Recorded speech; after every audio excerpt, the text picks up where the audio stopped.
বাংলাদেশের বাইরে পৃথিবীর বিভিন্ন প্রান্তে যে যেখান থেকে চ্যানেলে দেখছেন আপনাদের সকলকে সাদর আমন্ত্রণ তৃতীয় মাত্রা দেখবার জন্য। সাম্প্রতিক নানা বিষয় নিয়ে আলোচনার জন্য আমার সঙ্গে স্টুডিওতে রয়েছেন আমার ভাই বসা আছেন বাংলাদেশ সুপ্রিম কোর্টের আইনজীবী এবং বাংলাদেশের জাতীয়তাবাদী দল বিএনপি রাজনীতির সঙ্গে সক্রিয়ভাবে যুক্ত ব্যারিস্টার শিহাবুদ্দিন খান এবং আমার ডানে রয়েছেন বাংলাদেশের কমিউনিস্ট পার্টি সিপিবির সাধারণ সম্পাদক আব্দুল্লাহিল কাফি রতন। স্বাগত আপনাদের দুজনকে তৃতীয় মাত্রায়। ব্যারিস্টার শিহাব, আপনাকে দিয়ে আলোচনাটি শুরু করতে চাই যে সরকারের বয়স 1 মাসেরও বেশ কিছুটা বেশি হলো এবং কি মনে হচ্ছে সব মিলিয়ে পারফরমেন্স কেমন সরকারের? ধন্যবাদ জিলু ভাই, আমন্ত্রণ জানানোর জন্য। তৃতীয় মাত্রা সম্মানিত দর্শকদের আমি শুভেচ্ছা জানাচ্ছি, একই সঙ্গে একটু বিলম্বে হলেও ঈদেরও শুভেচ্ছা জানাচ্ছি দেশবাসীকে এবং যারা দর্শক দেখছেন। আমাদের সরকার গঠনের যে কথাটি বলেছেন, সরকার তো একদম অল্প দিনের সরকার। আমার মনে হয় আমি যদিও জাতীয়তাবাদী দলের সঙ্গে সম্পৃক্ত, কিন্তু নিরপেক্ষ দৃষ্টিতেও মতামত দেওয়ার জন্য আমার মনে হয় আরেকটু সময়ের প্রয়োজন। আর যদি দলীয় দৃষ্টিভঙ্গির কথা বলেন, আমি মনে করি যে এই সরকার কিছু রিমার্কেবল, আমি বলি যে অ্যাটিটিউডগত কিছু বিষয় ইতিমধ্যে প্রদর্শন করতে পেরেছে, দেখাতে পেরেছে, যেগুলো থেকে আসলে আশা জেগেছে দেশের মানুষের মধ্যে একটা আশা জাগানিয়া একটা অনুভূতি তৈরি হয়েছে আমি বলবো। এর মধ্যে যদি আমি বলি, আপনি জানেন যে এই বিএনপির নির্বাচনকালীন সময়ে যেই ইশতেহার দেয়া হয়েছিল, এখানে বেশ কয়েকটা বিষয় ফোকাস দেয়া হয়েছিল। আপনি জানেন ইতিমধ্যে কৃষকদের ঋণ মওকুফের বিষয়টি অলরেডি অ্যাড্রেস হয়েছে। আপনি ফ্যামিলি কার্ডের বিষয়টি, যদিও এটার কোনো মাত্রা বা এটার স্বরূপটা এখনও দেশবাসীর কাছে পরিষ্কার না, তারপরেও এটার যাত্রাটা শুরু হয়েছে, এটা সুবিধা ভোগ করতে আরম্ভ করেছে। একই সঙ্গে আপনি জানেন যে আমাদের নদীমাতৃক দেশে, যেটা শহীদ প্রেসিডেন্ট জিয়াউর রহমান সাহেব যেই প্রয়োজনটি অনুভব করেছিলেন যে খাল কাটা কর্মসূচির মাধ্যমে যে কৃষি প্রধান দেশের কৃষিকে উন্নতির জন্য একই সঙ্গে এটার নাব্যতার বিষয়ে মাথায় রেখে যে খাল কাটা কর্মসূচি, সেটার আবার বর্তমান প্রধানমন্ত্রী জনাব তারেক রহমান সাহেব সেটির আবার আমি তো বলবো যে পুনর্উন্মোচন করেছেন ওই কনসেপ্টটি, ওই যেই ধারণাটি। এছাড়া আপনি দেখবেন যে সরকারের গঠনগত দিক থেকে আপনি দেখবেন কিছু নতুনত্ব এসছে, যেখানে আমরা এইটুকু ধারণা করতে পারি যে এখানে প্রথাগত বা গতানুগতিক সরকার গঠনের দিকে ফোকাস না করে এখানে কিছু কিছু জায়গায় মেধাকে সুযোগ দেওয়ার চেষ্টা করা হয়েছে, কিছু কিছু জায়গায় তরুণ নেতৃত্বদেরকে আসলে মন্ত্রণালয় চালানোর জন্য, দেশ পরিচালনার জন্য যোগ্য করে গড়ে তোলার সুযোগ দেওয়া হয়েছে। একই সঙ্গে আরেকটি জিনিস হয়েছে যেটা আমি মনে করি যে সাধারণ মানুষের সাথে ইতিপূর্বে, যদিও এখানে অনেকে এই বিষয়টায় একটি ভিন্ন জায়গায় আমার সাথে দ্বিমত পোষণ করতে পারেন, যে আমরা এর আগে যে আসলে যাদের প্রধানমন্ত্রী হিসেবে পেয়েছি তারা মহিলা ছিলেন এবং সেই কারণে তাদের সাধারণ মানুষের সাথে ইন্টারাকশনটা অনেক ক্ষেত্রে হয়তো বা সম্ভব ছিল না, বা এটার অনেক প্রক্রিয়াগত বিষয় বলতে পারেন। আমার কাছে মনে হয়েছে সাধারণ মানুষের কাছে যে প্রধানমন্ত্রী কিংবা মন্ত্রীদের সাথে যে যোগাযোগ কিংবা তাদেরকে হাতের কাছে পাওয়ার যে বিষয়গুলো, এগুলো আমি বলছি এই জন্য যে মতামত হয়তো বা এখনই পরিপূর্ণভাবে দেয়া যাচ্ছে না, কিন্তু মর্নিং শোজ দ্য ডে যে আমাদের প্রধানমন্ত্রী কিন্তু নিজেই সাধারণ মানুষের সাথে ইন্টারাকশান, মানুষের মতামত গ্রহণ এবং তাদের সাথে দেখবেন হাত মিলিয়ে তাদের কাছাকাছি গিয়ে তাদের হৃদয়ের অনুভূতির কথা জানতে, তাদের পালস বোঝার চেষ্টা করছেন। এবং আপনি দেখবেন সাধারণ মানুষের ভিড়ে তিনি হেঁটে যাচ্ছেন, তার প্রোটোকলগুলো সেই আগের মতো প্রধানমন্ত্রী বা অন্যান্য ভিআইপিদের মতো রিজিড না। এই জায়গাগুলো কিন্তু আশা জাগানিয়া, যে আমরা চাই যে গণমানুষের নেতা হবেন, যিনি দেশের প্রধানমন্ত্রী, তিনি গণমানুষের মধ্যে মিশে যাবেন এবং মানুষ তার কাছে রিচ করতে পারবে। আমি তো এই সব কিছু মিলে আমি মনে করছি যে নতুন সরকার একটি পজিটিভ বিষয় নিয়ে এসছে। আমি এর সঙ্গে আরেকটু যোগ করব যে আপনি একটা টার্ময়েল গিয়েছে, কিন্তু একটা গণ অভ্যুত্থান গিয়েছে, দেশের সমস্ত ব্যবস্থাপনার মধ্যে ঝাঁকি পড়েছে, সমস্ত ব্যবস্থাপনার মধ্যে কিন্তু একটা উলটপালট অবস্থা হয়েছে, রাজনীতির মূল জায়গায় ভিত নড়েছে। এবং আপনি দেখবেন এখানে রাজনৈতিক কালচার, চিন্তা চেতনা, সাধারণ মানুষের রাজনীতি নিয়ে ভাবনা, অনেক কিছুর মধ্যে কিন্তু আমরা পরিবর্তন এসছে।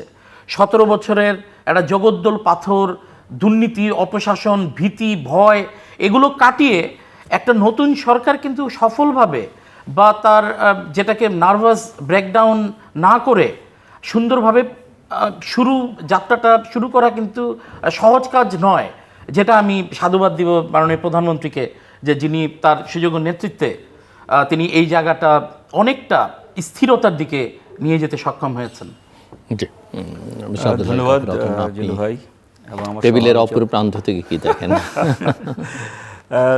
ঠিক আছে, আমার সহ আলোচক তিনি যা বলেছেন যে সরকার ভালোই শুরু করেছে, এবং আমরা প্রধানমন্ত্রী বলতে যা বোঝাতাম তারেক রহমান সাহেব সেই রকম প্রধানমন্ত্রী হয়ে ওঠেন নাই আর কি। এখন পর্যন্ত তিনি জনগণের সাথে ইন্টারাকশনের জায়গায় আছেন, কর্মীদের ভালোভাবেই খোঁজখবর রাখছেন। যে কাজটা প্রথম তিনি করেছেন তার জন্য আমি সাধুবাদ জানাই। মানে আমাদের রাজনীতিতে তো সরকার দলকে সাধুবাদ জানালে লোকজন বলে যে উনি দালাল হয়ে গেছে। এটা একটা ভয়ের জায়গা, কিন্তু সেই ভয় আমি অতিক্রম করি বলতে চাই যে দীর্ঘদিনের দাবি ছিল আমাদের, এবং কৃষকদের দাবি ছিল যে 10,000 টাকা পর্যন্ত কৃষি ঋণ মওকুফ করার, এবং তিনি ক্ষমতা নিয়ে প্রথম যেই কাজটা করলেন সেটা কিন্তু সুদসহ 10,000 টাকা কৃষি ঋণ মওকুফ করে দিয়েছেন। এটা কিন্তু তিনি মানে আমাদের দেশে আপামর যেই দরিদ্র কৃষক তাদের তিনি এই যে উপকারটা করলেন সেটার জন্য তিনি সাধুবাদ পাওয়ার যোগ্য।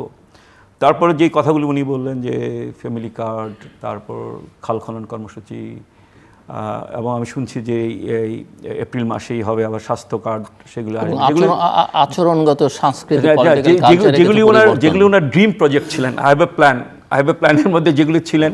এবং আমরা ওনার সাথে দেখা করতে গিয়েছিলাম ওনার মা মারা যাওয়ার পরে, বেগম খালেদা জিয়া মারা যাওয়ার পরে। তিনি এই কথাগুলি খুব গুরুত্ব দিয়ে বলছিলেন যে আমি এই কাজগুলি করতে চাই। আরেকটা কথা তিনি বলেছিলেন যে 71-কে অস্বীকার করা মানে হচ্ছে আমাদের মানে মুক্তিযুদ্ধকে 71-কে অস্বীকার করা মানে আমাদের অস্তিত্বকে অস্বীকার করা। এই কথাটা খুব ভালো আমার কাছে লেগেছিল, এবং তিনি এইটা বিএনপির অফিস থেকে প্রেস রিলিজ হিসাবে দেওয়া হয়েছিল, এবং পুরো ইলেকশন লড়াইটা কিন্তু এই কনসেপ্টের উপরে কিন্তু হয়েছে।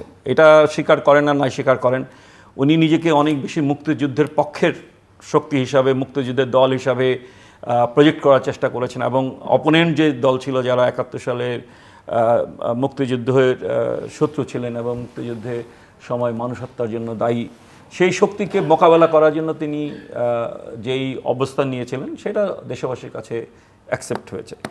কিন্তু আমি সমস্ত প্রশংসা করার পরেও যে কথাগুলো বলতে চাই, এই প্রশ্নে, মুক্তিযুদ্ধের প্রশ্নে যতটুকু আপোষহীন থাকা দরকার ছিল ওনার, হ্যাঁ, আমি ওনার বলতে ওনার দল বা সরকারি দলকে বুঝাই যে শোক প্রস্তাবে যাদের নাম এসেছে, এইটা একটা হয়তো রেওয়াজ যে যারা পার্লামেন্ট সদস্য থাকেন মারা গেলে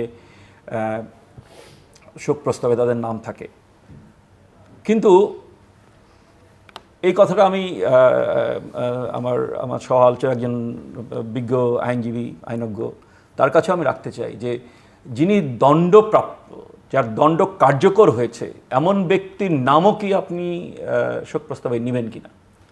আবার এমন একজন ব্যক্তির নামও শোক প্রস্তাবে নেওয়া হয়েছে যিনি বাংলাদেশের পার্লামেন্টের কোনো পার্লামেন্টেরই সদস্য ছিলেন না, কিন্তু 71 সালে যেই আওয়ামী লীগের পার্লামেন্ট মেম্বারদেরকে যে বহিষ্কার করে দিয়ে যেখানে উপনির্বাচন হয়েছিল, সেই উপনির্বাচনে কয়েক মাসের জন্য যিনি নির্বাচিত হয়েছিলেন এবং যিনি কুখ্যাত হয়ে আছেন রাজাকার বাহিনী গঠন করার জন্য, সেই মাওলানা ইউসুফের নামে কেন হলো শোক প্রস্তাব নিতে হবে?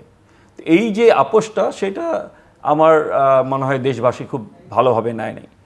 আরেকটা বিষয় খুবই গুরুত্বপূর্ণ, সেটা আলোচনা হওয়ার কথা দরকার, যে সব কিছুতেই উনি পজিটিভভাবে শুরু করলো, আন্তর্জাতিক যেই বিদেশ নীতি সেই জায়গাটায় সম্ভবত তিনি এক ধরনের আপোষের মধ্য দিয়ে শুরু করেছেন।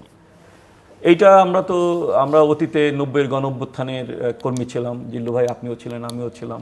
আমরা তো দেখি নাই যে আমাদের পরবর্তীতে যেই মানে তত্ত্বাবধায়ক সরকার হয়েছিল সেখান থেকে কাউকে হলো মন্ত্রিসভায় নেওয়া হয়েছে, কিন্তু খলিল সাহেবকে কেন না হলো? এই প্রশ্নটা কিন্তু জাতির কাছে খোলাসা করতে হবে, আজকে হোক, কালকে হোক, পরশু হোক, খোলাসা করতে হবে। 9 ফেব্রুয়ারি যেই মানে হলো আপনার এগ্রিমেন্ট অন রেসিপ্রোকাল ট্রেড হলো আমেরিকার সাথে, এআরটি, তো সেইখানে নেগোশিয়েট করবে কে? নর্মালি নেগোশিয়েট করবে বাণিজ্য উপদেষ্টা, নেগোশিয়েট করবে হচ্ছে হলো আপনার হয় পররাষ্ট্র উপদেষ্টা। নিরাপত্তা উপদেষ্টার কাজটা কি? এই ট্রেড এগ্রিমেন্টের নেগোসিয়েশনের ক্ষেত্রে নিরাপত্তা উপদেষ্টার কাজটা কি?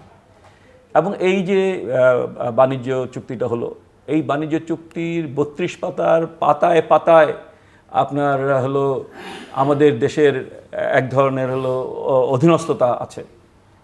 এই চুক্তির মধ্যে 131 বার বলা হয়েছে বাংলাদেশ শেল, আর 6 বার বলা হয়েছে ইউএসএসএল। এই যে আমাদের শুল্ক শূন্য, আমাদের প্রাপ্য শুল্ক শূন্য করে ফেলবেন, আর আপনাদের শুল্ক হচ্ছে হলো 15,000 কোটি টাকা থেকে 34,000 কোটি টাকা করে ফেলবেন। এই চুক্তি যে স্বাক্ষর করেছে সেইটা আপনি কখনোই কোনোটাই দেশের স্বার্থ সংশ্লিষ্ট নয়। এবং খলিল সাহেব যে চুক্তি করে এসে বললেন যে তারেক রহমান সাহেবের সম্মতি এবং জামাত নেতার সম্মতি নিয়েই আমরা এই চুক্তিটা করেছি, এইটাও পরিষ্কার হওয়া উচিত।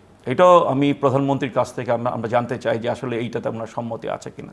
এই দেশ বিরোধী একটা চুক্তি, সেই চুক্তিতে ওনাদের সম্মতি আছে কিনা। আরেকটা কথা বলে আমি এই পর্যায়ে আমার বক্তব্যটা শেষ করব, সেটা হচ্ছে যে মধ্যপ্রাচ্য, বা আমরা মধ্যপ্রাচ্য বলি, কিন্তু পশ্চিম এশিয়ায় যে যুদ্ধটা আমেরিকা চাপিয়ে দিল, ইসরায়েল চাপিয়ে দিল, সেই যুদ্ধ বন্ধের জন্য আমরা আমেরিকা বা ইসরায়েলকে কেন বলছি না? কেন আমরা মানে আমেরিকানদের সাথে স্বর মিলিয়ে বলছি যে ইরান যেন মধ্যপ্রাচ্যে অন্য দেশে আক্রমণ না করে? ইরান তো পাবলিক জায়গায় আক্রমণ করছে, ইরান আক্রমণ করছে আমেরিকান ঘাঁটিতে। তো বাংলাদেশ এই গাটস কেন পাচ্ছে না যে এই কথাটা বলার, যে আমেরিকা তুমি যুদ্ধ বন্ধ করো? এই যে তারেক রহমানের মানে দেশের মধ্যে যেই নীতিগুলি নিয়েছেন সেইগুলি তো অবশ্যই পজিটিভ, আমি পজিটিভলি দেখতে চাই ওনার আচরণের দিক থেকে। এবং আমি অন্তর্বর্তীকালীন সরকারের যিনি উপদেষ্টা ছিলেন তার কাছ থেকে যত বেশি প্রো পাবলিক আচরণ আমরা আশা করেছিলাম, আমরা সেটা পাইনি। প্রধান উপদেষ্টার কাছ থেকে সেটা আমরা পাইনি, কারণ তিনি ওই রাস্তা বন্ধ করে চলাচল করতেন। আমার বাসা যেহেতু প্রাইম মিনিস্টার অফিসের পেছনে, আমরা ভিকটিম, সবসময় এটা শিকার হই আমরা প্রধানমন্ত্রী তারেক রহমানের কাছে, যিনি যেই পেসে উনি শুরু করেছেন, যেইভাবে উনি মানে আমাদের প্রধানমন্ত্রীর আসন অলংকার করে যেভাবে তিনি দেশটাকে পরিচালনা করার কথা বলেছেন, সেই জায়গাটায় উনি দৃঢ় থাকবেন। কোনো ধরনের যারা আশেপাশে থাকে তাদের কান কথায় না শুনে তিনি যেইটা দিয়ে শুরু করে সেইভাবে থাকবেন। আর আমাদের দিক থেকে হচ্ছে যে আমরা যেহেতু মানে রাজনৈতিক দল, আমরা সরকারের বিরুদ্ধে আমাদের অবস্থান থাকবেই। সরকারের প্রতিটা নীতিকেই আমরা সরকারের স্বার্থেই নীতি থাকবে। সরকারের সমস্ত মানে সরকার যেই বা বিএনপি যেই পলিটিক্যাল লাইনে বা ফিলোসফিতে চলে সেই অনুযায়ী উনি লাইন নেবেন। আবার আমরা যেই ফিলোসফিতে পলিটিক্স করি সেখানে হয়তো সেটা গ্রহণযোগ্য হবে না, সুতরাং আমরা বিরোধিতা করব। কিন্তু ওই যে মানে সরকার দল আর বিরোধী দল, আর আরেকটা কথা বলা হচ্ছে ওনার আশেপাশে যারা আছে তারা বারবার করে বলছে পার্লামেন্টকে সমস্ত কিছু কেন্দ্রবিন্দু করতে হবে। পার্লামেন্টে ভাই আপনারা 2টা দল আছেন, বাকি যে অনেকগুলি দল আছে যারা যে কোনো কারণেই হোক পার্লামেন্টে যেতে পারে নাই, কিন্তু বাংলাদেশের স্বাধীনতা থেকে শুরু করে প্রতিটা গণতান্ত্রিক আন্দোলনে গুরুত্বপূর্ণ ভূমিকা রেখেছে, তাদের ভয়েসও কিন্তু মানে কম গুরুত্বপূর্ণ না। সেই কথাটা শুনতে হবে। আবার রাজনৈতিক দলের বাইরেও যারা আছেন তাদের ভয়েসও গুরুত্বপূর্ণ, গণমাধ্যমের সিভিল সোসাইটি যারা আছেন, গণমাধ্যম যারা আছেন। বাট পার্লামেন্টে যদি কার্যকর হয়, পার্লামেন্টে যদি অ্যাক্টিভ হয়, দ্যাটস গুড। না এইটা আমি যদি এখন আপনি যেটা বললেন, যেমন যে চুক্তির কথা বললেন, এই চুক্তি যদি পার্লামেন্টে উত্থাপিত হয় বা পার্লামেন্ট অপোজিশন যেটা বাধ্য করতে পারে সরকারকে যে এটা ওপেন করো, আমরা দেখি আধা মিনিট সময় আপনার কাছে আবার নেই। এইটা কিন্তু একটা অভিনব সিচুয়েশনের মধ্যে আমরা আছি। কিন্তু এত বছর ধরে যে আমরা লড়াই করি, আমি 83 সাল থেকে ছাত্র আন্দোলনের মধ্যে আছি, আমরা কখনো বিরোধী দলের বিরুদ্ধে কোনো বিরোধিতা করি নাই, আমরা সরকার দলের বিরুদ্ধে বিরোধিতা করছি। এই প্রথমবার আসছে যেখানে বিরোধী দলকে বিরোধিতা করতে হবে, কারণ তারা যেইভাবে দেশটাকে চালাতে চায়, যেই প্রক্রিয়ায়, যেই অন্ধকারের পথে এটা দেশটাকে নিয়ে যেতে চাই। ভিন্ন ধরনের লড়াই, ভিন্ন ধরনের লড়াই। সুতরাং এখানে সরকারের বিরুদ্ধে লড়াই থাকবে, আবার বিরোধী দলের বিরুদ্ধে লড়াই থাকবে। পার্লামেন্টারি ফ্রেমওয়ার্কের মধ্যে যারা আছে তাদের বিরুদ্ধে একটা লড়াই থাকবে। কিন্তু আপনি যেহেতু যুদ্ধের প্রসঙ্গ, অন্যান্য প্রসঙ্গ টানলেন, আমি আপনার কাছে এই প্রশ্নটা নিয়ে আসবো যে এই যুদ্ধের অভিজ্ঞতা বাংলাদেশে কি এবং সেটা কিভাবে সরকার মোকাবেলা করছে, কি করা উচিত, সেটা আপনার কাছে পরে শুনবো। তার আগে ব্যারিস্টার শিহাব, আপনি শুনছিলেন। জি জিলু ভাই, এখানে বেশ কিছু বিষয় এসছে। রতন ভাই কিছু বেশ সরকারের উনি শুরুতে প্রশংসা করলেও কিছু বিষয়ে উনি এনেছেন। না, কিন্তু সেটা তো আনতেই হবে। সেই আমি- ভয় যদি না থাকে তাহলে তো সরকার ডেফিনেটলি আমি এগুলোকে খুবই পজিটিভলি নিচ্ছি। এই আলোচনাগুলোও হওয়া দরকার। আমি তো মনে করি গণতান্ত্রিক সমাজ রাষ্ট্রে তো বিরোধী ভয়েস না থাকলে তো সেটা, আমি তো মনে করি এই নতুন যে গণতান্ত্রিক উত্তরণ বাংলাদেশে, এখানে সরকারি তরফ থেকেও অনেক কিছুর ক্ল্যারিফিকেশন আগের মতো থাকবে না, আরও পরিচ্ছন্ন থাকবে, পরিষ্কার আকারে উপস্থাপিত হবে। সেগুলো একজন নাগরিক হিসেবেও আমার কিন্তু চাওয়া।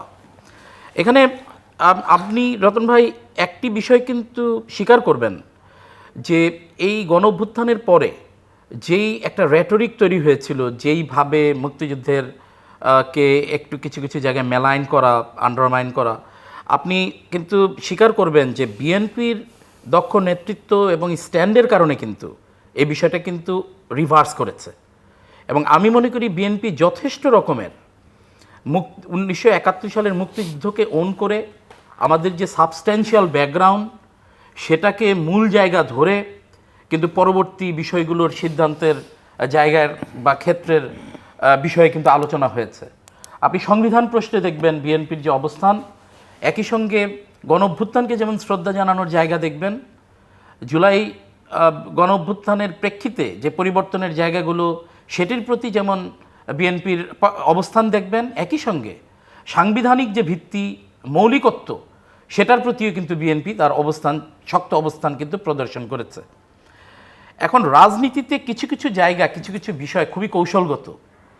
অনেক ক্ষেত্রে এগুলো তর্ক দিয়ে শেষ হয় না, কিছু কিছু ক্ষেত্রে এগুলো অনুচ্চারিত থাকাই ভালো। আপনি সংসদে শোক প্রস্তাবের কথা বলেছেন। আপনি জানেন যে এবারের যে সংসদীয়, এবং আমি একটু যোগ করে দিই, আব্দুল্লাহ আল কাফি রতন এটা হয়তো মিস করে গেছেন বা হয়তো পরে তুলবেন, আমি জানি না। জাতীয় সংসদে জাতীয় সঙ্গীত বাজার সময় তারা শ্রদ্ধা নিবেদন করেনি। তো এখানে স্পিকার আসলে কোনো ভূমিকা রাখতে পারতেন কিনা, পারা উচিত ছিল কিনা? স্পিকার নিজেই মুক্তিযোদ্ধা, এবং এই ধরনের ক্ষেত্রে অনেক ইনস্ট্যান্স আছে যে স্পিকার চাইলে কোনো দলকে, কোনো ব্যক্তিকে অনেক দিনের জন্য সাসপেন্ড করে দিতে পারেন, করতে পারেন। এবং এটা তো এক ধরনের রাষ্ট্রদ্রোহী, তো একটা স্বাধীন বাংলাদেশের, সার্বভৌম বাংলাদেশের আমরা তো বিদেশি, আমরা কেন সারা পৃথিবীতেই কালচার আছে যে অন্য দেশের জাতীয় সঙ্গীত বাজলেও সবাই দাঁড়িয়ে রেসপেক্ট প্রদর্শন করে। হ্যাঁ, এই বিষয়টা ডেফিনেটলি এটা খুবই গুরুত্বপূর্ণ একটা। আমরা কিন্তু সবাই একটু শকড হয়েছি। তো পরবর্তীতে আবার বিচ্ছিন্নভাবে বলতে শোনা গেছে যে এগুলো কি সাউন্ড সিস্টেমের কারণে হয়েছে বা এটা সেটা। জাতীয় পতাকা উঠছিল, সরকারি দলের 200-র বেশি সংসদ সদস্য দাঁড়িয়ে আছেন। হাসনাতকে সবাইকে ওঠার জন্য মির্জা ফখরুল ইসলাম আলমগীর দাঁড়াতে বলছেন, প্রেসিডেন্টের এডিসি সম্ভবত তিনি দাঁড়াতে বলছেন। এটা খুবই আমি বলবো স্পিকারের প্রথম অধিবেশনে জাতীয় পতাকা ছিল, সংসদের প্রথম অধিবেশনে এটা একটা লজ্জাজনক বিষয় হয়ে দাঁড়িয়েছে। আমি মনে করি যে জামাত ইসলামের যেই অবস্থানই তারা বিরোধী দলে এসছে, তাদের এই বিষয়ে ক্ষমা চেয়ে স্টেটমেন্ট দেওয়া উচিত ছিল, এবং তারা সেটাও করেন নাই। আমি কেন বলছি, এখানে কোনো এই যে যেটা সন্দেহের কথা বললাম, এটার একটা আলোচনা এসছে দেখে বিষয়টা বললাম। এই সন্দেহটা তো আমার আপনার মধ্যে নেই, আমরা তো সেটাকে অশ্রদ্ধা হিসেবেই দেখছি। তা আমি মনে করি সন্দেহের কথা কেন বলবেন আপনি? ওখানে সরকারি দলের সবাই দাঁড়িয়েছেন, তা সরকারি দলের সবাইকে ওয়াকআউট করার জন্য দাঁড়িয়েছিলেন। এক্স্যাক্টলি, এই জায়গায় আমি মনে করি যে এই আলোচনাটাও আসা উচিত ছিল, এবং আমরা এই আজকের এই টকশোর আলোচনাতেও আমার দাবি থাকবে যে তারা ওই ঘটনার জন্য ক্ষমা চেয়ে তারা বিবৃতি দেবেন যে আমাদের ওই দিনের এই ভূমিকাটি সঠিক ছিল না। এবং আপনি কারণ এই ইনস্ট্যান্সগুলো কিন্তু ধীরে ধীরে আপনি পর্যায়ক্রমিক দেখবেন আরও অনেক বিষয়ে কিন্তু অশ্রদ্ধার জায়গা তৈরি করতে পারে। আমরা সেই ঘটনা প্রবাহ দেখতে চাই না। আমি যেটা শুরুতে বলছিলাম যে শোক প্রস্তাবে কিছু নাম এসছে, ডেফিনেটলি আমি ব্যক্তিগতভাবে যদি আমাকে বলেন, এই বিষয়ে যেহেতু এখানে আপনি জানেন যে একটা সংসদের কিছু রীতিনীতির বিষয় আছে, এটা হুইপ মারফত শোক প্রস্তাবে নামগুলো আসে, তারপরে শোক প্রস্তাব আনা হয়। এটাকে আমি মানে ব্যক্তিগতভাবে আমি যদি একটা অপছন্দ করিও, আমি যেটা শুরুতে বলছিলাম যে রাজনীতির কিছু জায়গায় কিছু কৌশলগত বিষয় থাকে, এগুলোকে আমরা সবসময় উড়িয়ে দিতে পারি না। সংসদীয় কিছু রীতিনীতির মধ্যে আমরা এই সংসদে হারমোনি রক্ষার জন্য কিংবা বিরোধী পক্ষের কিছু জায়গায় হয়তোবা যেটাকে হারমোনিটা তৈরির প্রেক্ষিত হিসেবে আমার মনে হয় এটা হয়ে থাকতে পারে। তবে আমরা সংসদে শোক প্রস্তাব আনার ক্ষেত্রে বা যে কোনো সিদ্ধান্তের ক্ষেত্রে যেই আমার ব্যক্তিগতভাবে যতটুকু জানা, যে আপনি যেটা বলেছিলেন যে দণ্ডপ্রাপ্ত একজন আসামির ক্ষেত্রে আনা যাবে কি না, এভাবে সুনির্দিষ্ট বোধহয় সম্ভবত কিছু নেই, যে লিগ্যাল বার যেটাকে আমরা বলি নেই। কারণ হচ্ছে যে ওখানে হয়তোবা তার যে পোর্টফোলিও সংসদের মধ্যে আনা হয়েছে, হয়তোবা সাবেক মন্ত্রী কিংবা এমপি হিসেবে, সেটা হয়তোবা ওইখানে অ্যাড্রেস করা হয়েছে। তবে ওইটাকে আমি আবারও বলছি যে এটাকে রাজনৈতিক কৌশল হিসেবে আমি দেখছি। আপনি এরপরে বলেছেন যে খলিল সাহেবকে কেন মন্ত্রী করা হলো।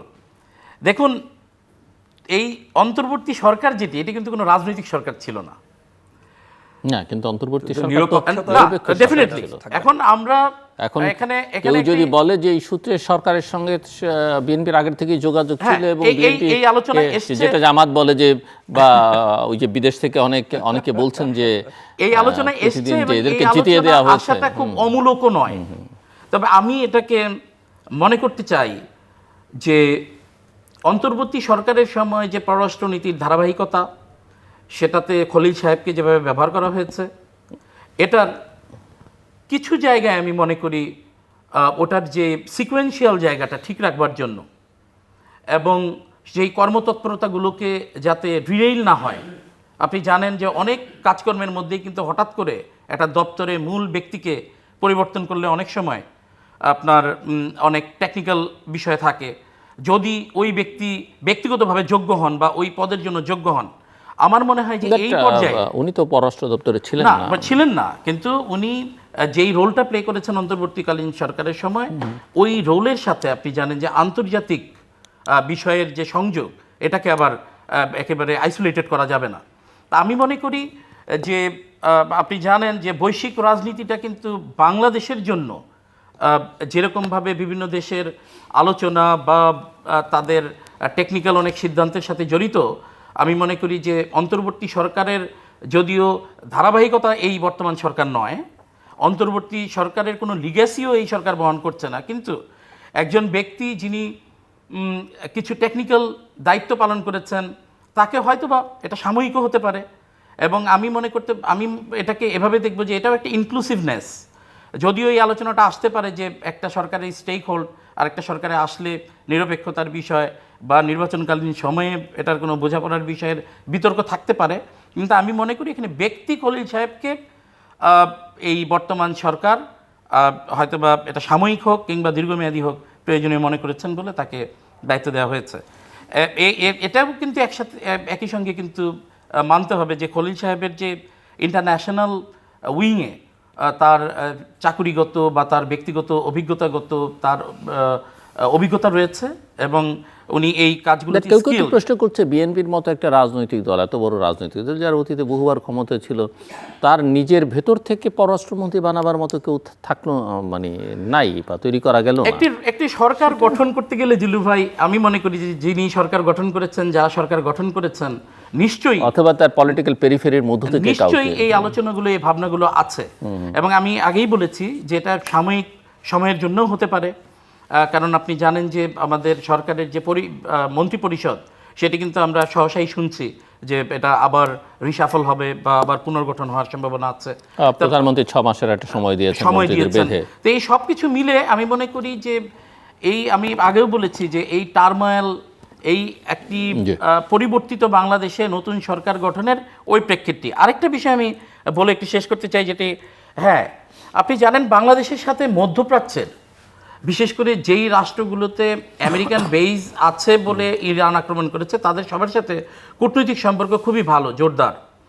এবং প্রথমে যে স্টেটমেন্টটা দেওয়া হয়েছিল সেখানে আপনি জানেন যে এই বিষয়টি উল্লেখ করা হয়েছিল, পরবর্তীতে কিন্তু গভর্নমেন্টের থেকে আরেকটি স্টেটমেন্ট প্রকাশ করা হয়েছে, সেটি হচ্ছে ইরানে যেই নিরপরাধ মানুষের উপরে হামলার নিন্দা জানিয়ে, অর্থাৎ সরকারের তরফ থেকে কিন্তু দুইটা স্টেটমেন্ট দেওয়া হয়েছিল।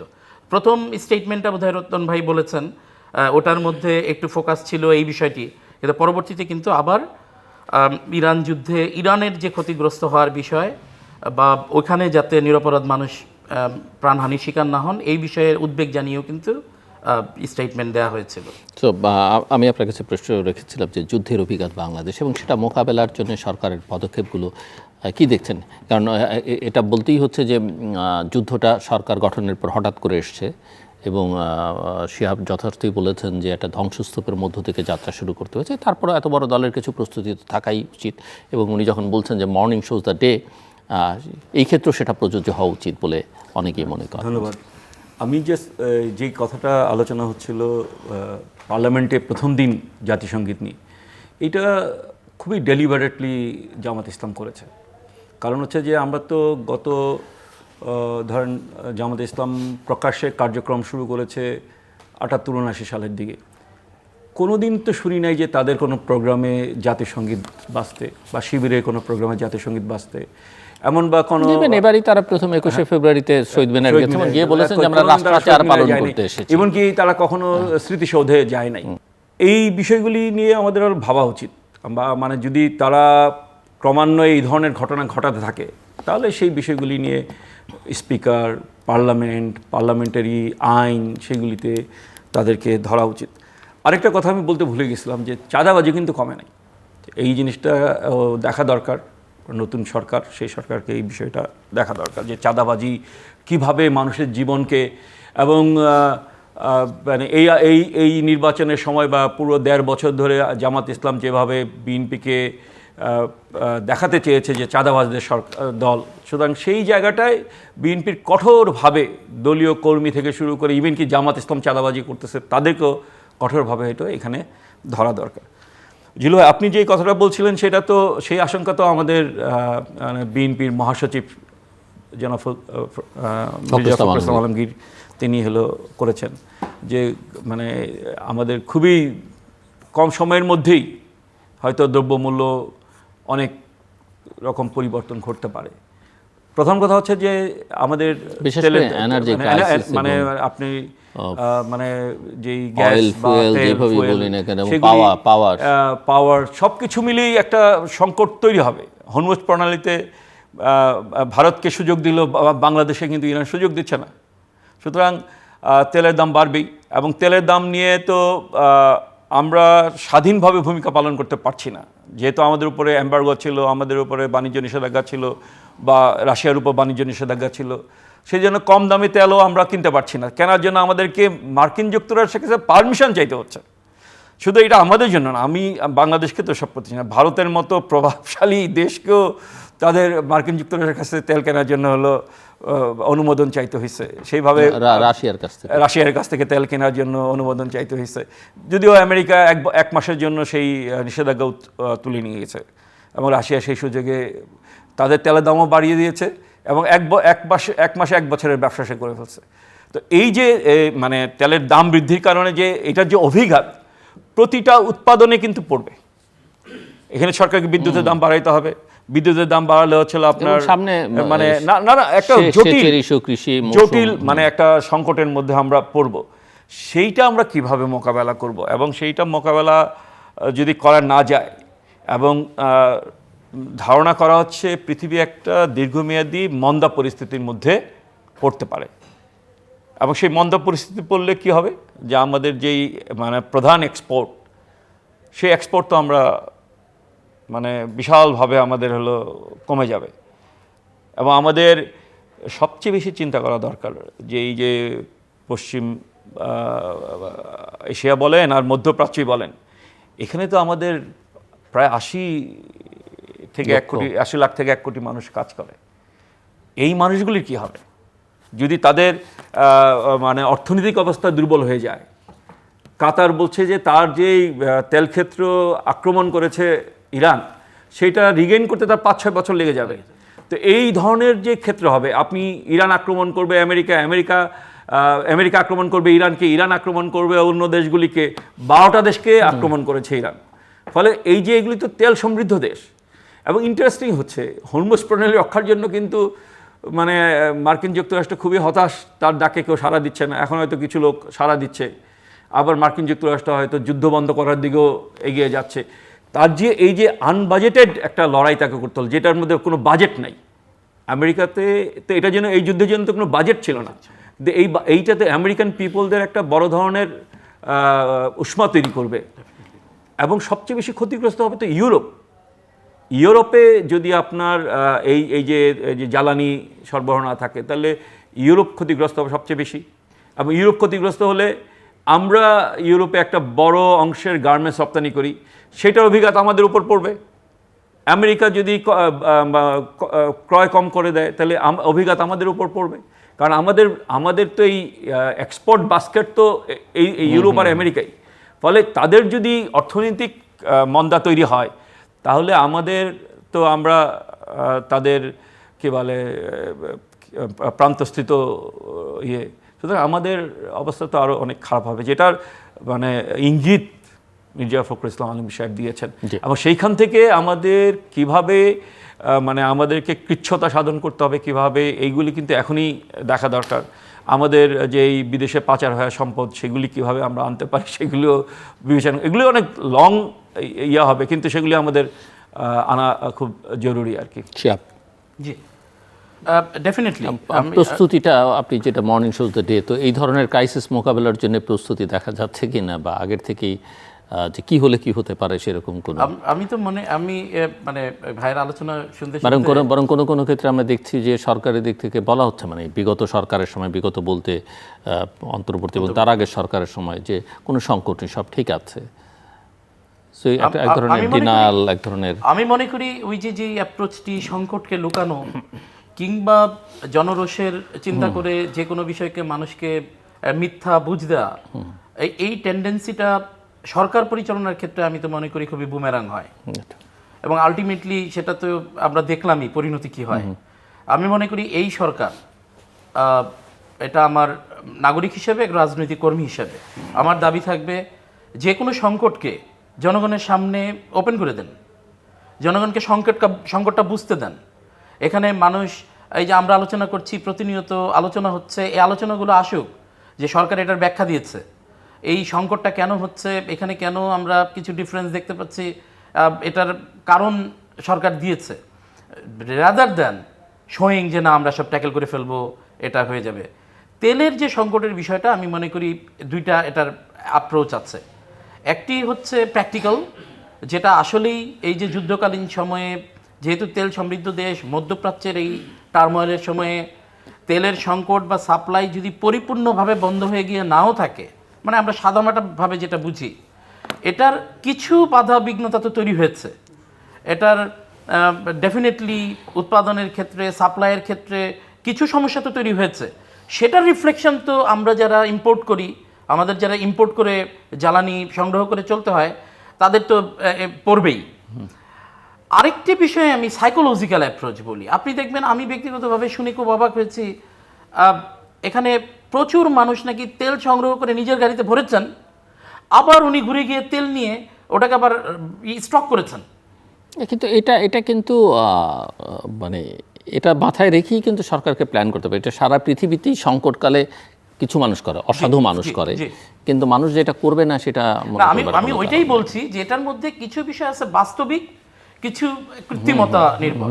সরকারকে অতি দ্রুত, দেখেন এই মুহূর্তে আমি মনে করি টপ প্রায়োরিটি গভর্নমেন্টের থাকা উচিত এটা, যে এই যে জ্বালানি সংকটের বিষয়টা যাতে আদারওয়াইজ ছড়িয়ে না যায়। এবং বিএনপিকে এটা মাথায় রাখতে হবে যে বিএনপির সঙ্গে বিদ্যুতের সম্পর্ক খুব ভালো না, 2001 থেকে 6 বা কখনোই খুব একটা ভালো না। ইতিপূর্বে যেই বিষয়গুলো, আমি বলছি বিদ্যুতের সম্পর্ক ভালো না, আমি ডিটেইলস আলোচনা করছি না, যেটাই বলা হচ্ছে সেগুলো প্রপাগান্ডা হোক, যেটাই হোক, আমি সেই প্রপাগান্ডার মধ্যে ঢুকছি না। আমি যেটা বুঝতেছি বিদ্যুৎ আছে কি নাই, একটা জিনিস বুঝতে চাই, বিদ্যুৎ ছিল কি আমরা ইম্পোর্ট করতাম না, কিন্তু অকটেনের কেন জন্য এই লাইন হাহাকার কেন?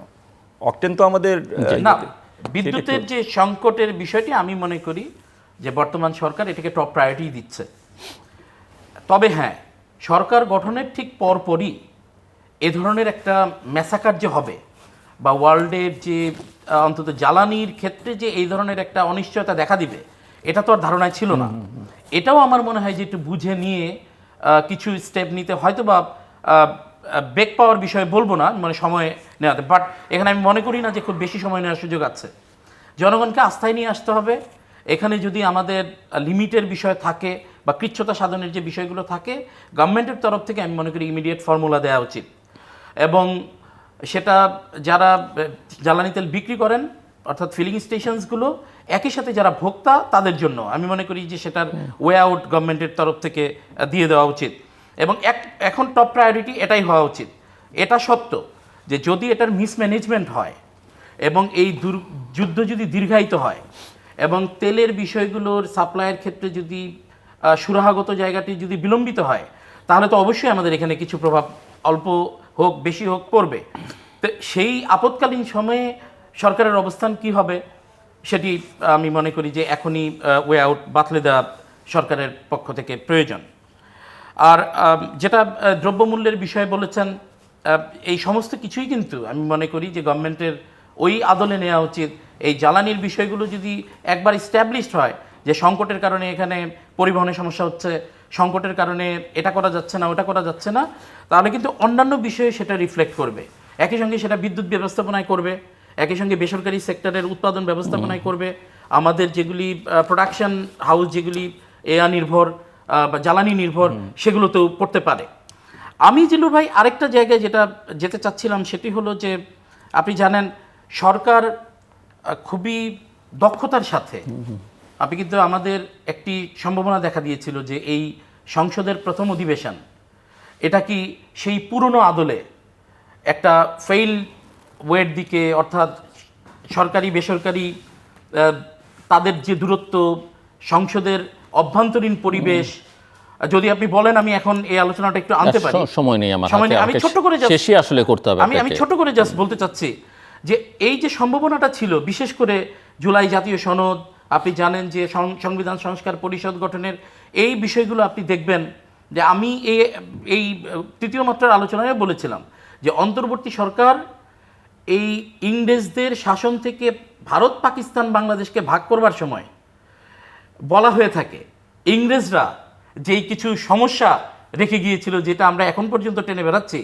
এই বিগত অন্তর্বর্তীকালীন সরকার এই কিছু আইন আদেশের নামে আমি মনে করি যে পরবর্তী সংসদকে প্রকান্তরে অকার্যকর করবার জন্য, রাজনৈতিক যে শান্তি শৃঙ্খলা সেগুলোকে নড়বড়ে করবার জন্য, মানে এটা তো খুব স্বাভাবিক। যেটা ফর্মুলা দিয়েছিলেন মিস্টার রতন যেটা বলছিলেন যে যুক্তরাষ্ট্রের সঙ্গে ডিলটা ইলেকশনের মাত্র দুদিন আগে করবার দরকার কি ছিল, 2-3 দিন আমি মনে করি সেটা বর্তমান সরকার খুবই স্মার্টলি, খুবই সাকসেসফুলি এখন পর্যন্ত ডিল করেছে। জি মিস্টার আব্দুল কাফি রতন, শেষের দিকে আমরা জাস্ট 2-3 মিনিট সময় ক্লোজ করবার জন্য। যেটা হচ্ছে যে আমরা একটা তো মানে একটা ভালো সময়ের মধ্যে আছি, আবার একটা খারাপ সময়ের মধ্যে আছি বোধ। কারণ যেই সংকটটা আমাদের দ্বারা তৈরি না, যে সংকটটা বহির্বিশ্বে তৈরি হয়েছে, সেই অভিঘাতটা আমাদের উপর পড়বে। যে আমরা হয়তো শুরু করতে চেয়েছিলাম ভালোভাবেই, বা মানে এই সরকার সেই শুরুটাও করেছিলেন। তো আমি সরকারের কাছে বলবো যে সকল শক্তিকে আস্থার মধ্যে নেন, সবাইকে নেন। এই সংকট যেহেতু আপনার দ্বারা তৈরি না, সুতরাং এই সংকটটা মোকাবেলা করার জন্য কিভাবে আমরা দেশটাকে সংসদের ভিতরেও আলোচনা করেন, সংসদের বাইরেও আপনি আলোচনা করেন। যেটা তারেক রহমান সাহেব দেশে ফিরে এসে সমস্ত রাজনৈতিক দলের নেতৃবৃন্দের সাথে কথা বলেছেন, যে কোনো কারণে হোক নানাভাবেই তাদের সাথে কথা বলার সুযোগ হয়েছিল, সেই আস্থার জায়গাটা যেন সবাইকে থাকে। আরেকটা জিনিস আমি একটু বলতে চাই, সেটা হচ্ছে যে এই যে খাল যে কাটছে, খাল কাটার ক্ষেত্রে আমাদের দিক থেকে একটা প্রস্তাব আছে যে আপনি খাল কাটেন, কিন্তু এই যে আমাদের যে প্রথম যে সিএস খতিয়ান, সেই খতিয়ান অনুযায়ী হলো যে খালগুলি ছিল সেগুলিকে আইডেন্টিফাই করেন, যারা এগুলি দখল করে আছে তাদেরকে চিহ্নিত করেন। হয়তো সেগুলি আর খাল করা যাবে না, কিন্তু জাতির কাছে এটা বলা যে কারা এই খালগুলি দখল করে আছে। কিন্তু আপনাকে যেই কারণে খাল কাটছেন, যে এই মানে নাব্যতা তৈরি করা, পানি ধরে রাখা, সেচের জন্য পানি ব্যবহার করা, এখন এই সময়কালে সেগুলো আরও গুরুত্বপূর্ণ হয়ে আমাদের সামনে চলে আসবে আর কি। মানে যুদ্ধ যদি প্রলং করে, যদি মন্দা প্রলং করে, মন্দা যদি একটা আসলেই যদি 30-এর দশকের মতো বিশ্ব মন্দা তৈরি হয়, তাহলে আমাদেরকে তো টিকে থাকতে হবে। আমাদের টিকে থাকার অনেক কিছু প্রক্রিয়া আমাদেরকে বাইর করতে হবে। আমাদের সেলফ সাস্টেইন যেই প্রক্রিয়া, সেই প্রক্রিয়া আমাদেরকে তো যাইতেই হবে। তা আমি মানে বিরোধী দলের থেকেও আমি বলি যে সরকারকে আমরা শুভেচ্ছা জানাতে চাই যে তারা যেভাবে শুরু করেছে শুরু করুক, কিন্তু আন্তর্জাতিক পর্যায়ে যে এই এক ধরনের আপনার মানে নতজানু বলবো না, এত কঠিন শব্দ আমি বলবো না, কিন্তু যে এক ধরনের আপোষের জায়গা দেখছি আমরা, সেই জায়গাটা থেকে বের হয়ে আসতে হবে। আমরা 30 লক্ষ মানুষ জীবন দিয়ে রক্ত দিয়ে দেশ স্বাধীন করেছি, একটা সার্বভৌমত্ব যেন আমাদের বিকে কেউ যেন আমাদেরকে করদ-রাজ্য পরিণত করতে না পারে। সেটা দিল্লি বলেন, ওয়াশিংটন বলেন, বেইজিং বলেন, আমি কারো কাছেই হলো করদ-রাজ্য হিসেবে। অনেক ধন্যবাদ। আমরা ইন্ডিপেন্ডেন্ট সার্বভৌমত্ব রাষ্ট্র হিসেবে। অনেক ধন্যবাদ মিস্টার আব্দুল হাই কাফি রতন এবং ব্যারিস্টার শিহাবুদ্দিন খান। কথা হচ্ছিল দেশের নতুন সরকারের পারফরমেন্স, যুদ্ধাবস্থা, যুদ্ধের অভিজ্ঞতা বাংলাদেশে কি, আমার অতিথিরা মতামত রেখেছেন। একটা বিষয় আমরা দেখছি যে প্রধানমন্ত্রীর ব্যক্তিগত পারফরমেন্স নিয়ে প্রশংসা অনেকেই করছেন, বলা যেতে পারে এই বিষয়ে বিতর্কের জায়গা খুব কম, যে উনি একটা নিউ অ্যাপ্রোচ বা অ্যাটিটিউড প্রধানমন্ত্রী হিসেবে দেখাবার চেষ্টা করছেন। উনি সবার হতে চাইছেন, সবার হওয়া একটু ডিফিকাল্ট, সর্বস্তরের জনগণের সঙ্গে মিশে যেতে চাইছেন। আমার মনে হয় না যে প্রধানমন্ত্রীর পক্ষে সেটা সম্ভব, তার নিরাপত্তার ইস্যুটাও আছে, এবং সর্বস্তরের জনগণ আসলে তখনই খুশি হবে যখন তিনি পারফর্ম করতে পারছেন, ডেলিভার করতে পারছেন, তাদের চাহিদা পূরণ করতে পারছেন। তিনি সবার সঙ্গে মিশলেন আর সরকার সেই অর্থে কিছু করতে পারছে না, সেটা তাকে খুব বেশি সুফল দেবে না। বরং উল্টোভাবে বলা যেতে পারে এই কাজটা তিনি করতে পারেন, যেটা তিনি লন্ডন থেকে ফেরত এসে বিভিন্ন রাজনৈতিক, যে কোনো বিভিন্ন পরিস্থিতিতে তিনি বিভিন্ন রাজনৈতিক দলের সঙ্গে কথা বলেছেন, সুশীল সমাজের সঙ্গে কথা বলেছেন, গণমাধ্যমের কর্মীদের সঙ্গে কথা বলেছেন। এটা তার জন্য অনেক বেশি গুরুত্বপূর্ণ। এমনকি তার শত্রুপক্ষের সঙ্গে যদি তিনি কথা বলেন, তার সরকারের লোকজন চারপাশে যারা আছেন বা ক্যাবিনেটে যারা আছেন, আমার ব্যক্তিগত ধারণা তারা কথাবার্তা বলে খুব বেশি সুবিধা আদায় করতে পারবে না। বরং প্রধানমন্ত্রী তার কর্মসূচি কার্যক্রম থেকে অন্য জায়গা থেকে সময় বাঁচিয়ে যদি সপ্তাহে, মাসে বা দিনের একটা সময় এই কাজটাতে ব্যয় করেন, সেটা তাকে অনেক বেশি সুফল দেবে। দেশটাকে, রাজনীতিটাকে, বৈশ্বিক পরিস্থিতি, আঞ্চলিক পরিস্থিতি এবং দেশের সংকট এবং তার সমাধানের পথ বোঝার জন্য আমি মনে করি যে এই জায়গায় তিনি একটা পথ আসলে বের করবার চেষ্টা করবেন, বিভিন্ন রাজনৈতিক দলের সঙ্গে, বিভিন্ন গণমাধ্যমের ব্যক্তিবর্গের সঙ্গে, সুশীল সমাজের সঙ্গে, এমনকি রাজনৈতিক দল বলতে একবারে তার প্রবল প্রতিপক্ষের সঙ্গেও যদি, এবং বিভিন্ন বিষয়ে এক্সপার্টদের সঙ্গে যদি তিনি এই আলোচনাটা চালিয়ে যেতে পারেন, নিঃসন্দেহে তার টিমের লোকজন সেখানে থাকতে পারেন, মন্ত্রীবর্গ থাকতে পারেন, কিন্তু এটা যদি অন্যদের উপরে ছেড়ে দেন, কারণ আমি যেটা লক্ষ্য করেছি যে প্রতিপক্ষ বা ভিন্ন মতের সঙ্গে বা রাজনীতিবিদরা সুশীলদের সম্পর্কে, সুশীলরা অনেক সময় রাজনীতিবিদদের যেমন গুরুত্ব দেন না, একটা প্রবণতা আছে অন্যদেরকে অস্বীকার করবার, যে আমি সব জানি, আমরাই সব বুঝি, বা রাজনীতিবিদদের ক্ষেত্রে আমাদের সঙ্গে জনগণের সম্পর্ক, এই জায়গা থেকে আসলে একটু বেরিয়ে তিনি এই কাজটাও শুরু করতে পারেন, এবং সেটা তার জন্য, তার সরকারের জন্য কল্যাণকর হবে। আমাদের সঙ্গে থাকবার জন্য অসংখ্য ধন্যবাদ। আপনাদের সবার জন্য শুভকামনা।